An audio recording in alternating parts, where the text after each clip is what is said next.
62 വയസ്സുള്ള ഒരു സ്ത്രീയെയാണ് സംശയത്തിന്റെ പേരിൽ ഭർത്താവ് ഇത്തരത്തിൽ ക്രൂരമായി കൊലപ്പെടുത്തിയത്. ആദ്യം കയറുപയോഗിച്ച് അവരെ ബോധരഹിതയാക്കാൻ ശ്രമിച്ചു. അതിനുശേഷം കഴുത്തിന്റെ ഇടതുഭാഗത്ത് കത്തി ഉപയോഗിച്ച് അറക്കുകയായിരുന്നു. അങ്ങനെയാണ് മരണം സംഭവിച്ചത്. അതിനുശേഷം ഈ വീട്ടിൽ ഇളയ മകന്റെ ഭാര്യ പുറത്തേക്ക് പോയിരിക്കുകയായിരുന്നു. ഇളയ മകന്റെ ഭാര്യയെ വിളിച്ച് താൻ സരസ്വതിയമ്മയെ കൊന്നു എന്നുള്ള കാര്യം, വെട്ടിക്കൊന്നു എന്നുള്ള കാര്യം അറിയിക്കുകയാണ്. തുടക്കത്തിൽ അത് വാസ്തവമാണ് എന്ന് മരുമകൾ കരുതിയില്ല. പിന്നീട് ഓടി ആ പെൺകുട്ടി വീട്ടിലേക്ക് എത്തിയപ്പോഴാണ് വാസ്തവമാണ് എന്നുള്ള കാര്യം അറിഞ്ഞത്. ഇവിടെ വന്നപ്പോഴാണ് അറിയുന്നത് അവർ ഭാര്യയും ഭർത്താവും തമ്മിൽ അങ്ങോട്ടും ഇങ്ങോട്ടും പലപ്പോഴും പ്രശ്നങ്ങൾ ഉണ്ടായിട്ടുണ്ട്. പിന്നെ അദ്ദേഹത്തിന് ചെറിയൊരു സംശയം ഈ ചേച്ചിയിൽ ഉണ്ടായിരുന്നു എന്നുള്ളതാണ് അറിയുന്നത്. എന്നാൽ ഇവർ നാട്ടുകാരുമായിട്ടൊരു ഇഷ്യൂ ഉണ്ടാക്കുന്നതോ അല്ലെങ്കിൽ അയൽവക്കക്കാർക്ക് ഒരു ദോഷകരമായി ഒന്നും ചെയ്യുന്നതോ ആയിട്ടുള്ള ഒരു കുടുംബവും അല്ല. ഈ കൊലപാതകത്തിന് ശേഷം ഈ സുരേന്ദ്രൻപിള്ള സമീപത്ത് നിന്ന് ഒരു ഓട്ടോറിക്ഷ വിളിക്കുകയും അതിനുശേഷം പോലീസ് സ്റ്റേഷനിലേക്ക് പോവുകയുമായിരുന്നു. കൊട്ടാരക്കര പോലീസ് സ്റ്റേഷനിലെത്തിയും ഇയാൾ തൻ്റെ ഭാര്യയെ കൊലപ്പെടുത്തി എന്നുള്ള വിവരം പോലീസിനോട് പറഞ്ഞു. സമീപത്ത് ഒരു തയ്യൽക്കട നടത്തുന്ന ഒരു വ്യക്തിയാണ് സുരേന്ദ്രൻപിള്ള.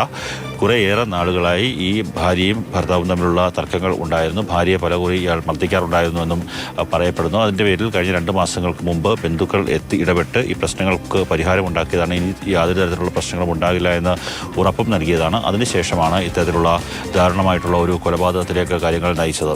സംശയരോഗം എന്നുള്ളത് വേറെ ഒന്നും പറയാനില്ല.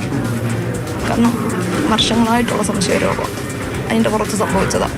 അല്ലാതെ മദ്യപാനമോ മാനസിക രോഗമോ ഒന്നുമല്ല. ചേച്ചി ഒരു കാര്യം ആരോടും പറയത്തില്ല, ഒരാളോടും പറയത്തില്ല. നമ്മൾ അടിച്ചു പിടിച്ചു എന്നൊക്കെ പറഞ്ഞിട്ട് ഇവിടെ വന്ന് ചോദിക്കാൻ വരുമ്പം പറയും എൻ്റെ ഹസ്ബൻഡ് ചെയ്തിട്ടില്ല.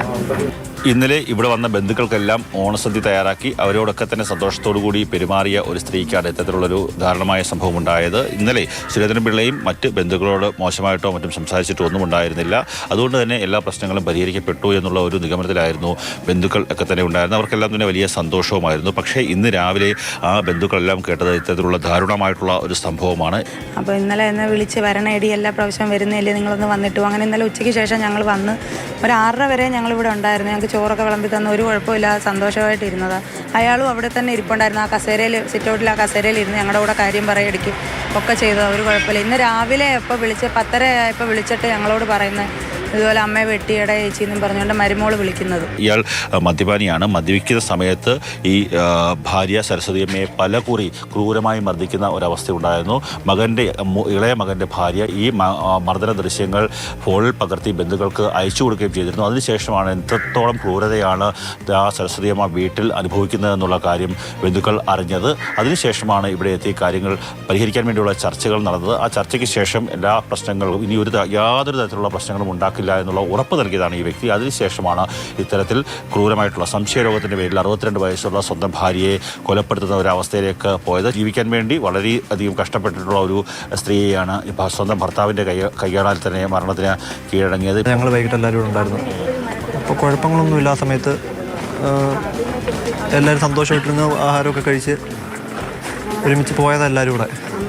പിന്നെ ഇന്ന് രാവിലെ ഇപ്പം ഞാൻ ഇവിടെ വന്നപ്പോഴാണ് കുറച്ച് പേരുണ്ട്, ഞങ്ങളെല്ലാം കൂടെ അകത്ത് കയറി നോക്കിയപ്പോൾ ഇങ്ങനെ ഇതായി കിടക്കുക. കഴുത്തി മുറിക്കുന്ന കയർ കളഞ്ഞിട്ടുണ്ട്. പിന്നെ കഴുത്തിൻ്റെ ഇവിടെ വെട്ടുമുണ്ട്. ഒരു 2 മാസം മുമ്പ് ഇവിടെ പ്രശ്നങ്ങളൊക്കെ ഉണ്ടായിരുന്നു. അങ്ങനെ എല്ലാവരും കൂടെ വന്ന് കുടുംബക്കാരെല്ലാം കൂടെ സംസാരിച്ച് സോൾവ് ആക്കി. ഇനി ഇങ്ങനെ ഉണ്ടാവില്ല എന്നുള്ള രീതിയിൽ പുള്ളിക്കാർ ഇവിടെ നിന്നെ ഞാൻ വെട്ടും കുറേ കാലമായിട്ട് പറഞ്ഞത്. അങ്ങനെ എൻ്റെ അച്ഛനൊക്കെ കൂടെ വന്ന് ഇവിടെ സംസാരിച്ച് സോൾവ് ആക്കിയതാണ്. പിന്നെ അതിന് പിന്നെ 2 മാസത്തിന് ശേഷം പിന്നെ പ്രശ്നങ്ങളൊന്നും ഉണ്ടായിട്ടില്ല. അതിദാരുണമായിട്ടുള്ള അല്ലെങ്കിൽ അതിക്രൂരമായിട്ടുള്ള ഒരു കൊലപാതകം നടത്തിയ വ്യക്തിയാണ് സുരേന്ദ്രൻപിള്ള. അയാളെ കൃത്യമായ നിയമത്തിന് മുന്നിൽ കൊണ്ടുവരണം, അല്ലെങ്കിൽ പരമാവധി ശിക്ഷ വാങ്ങിക്കൊടുക്കണം എന്നുള്ളൊരാവശ്യമാണ് ബന്ധുക്കൾ ഉന്നയിക്കുന്നത്. ക്യാമറമാൻ ഷാനാസ് പരീദിനൊപ്പം കണ്ണൻ നായർ, മാതൃഭൂമി ന്യൂസ്, കൊല്ലം.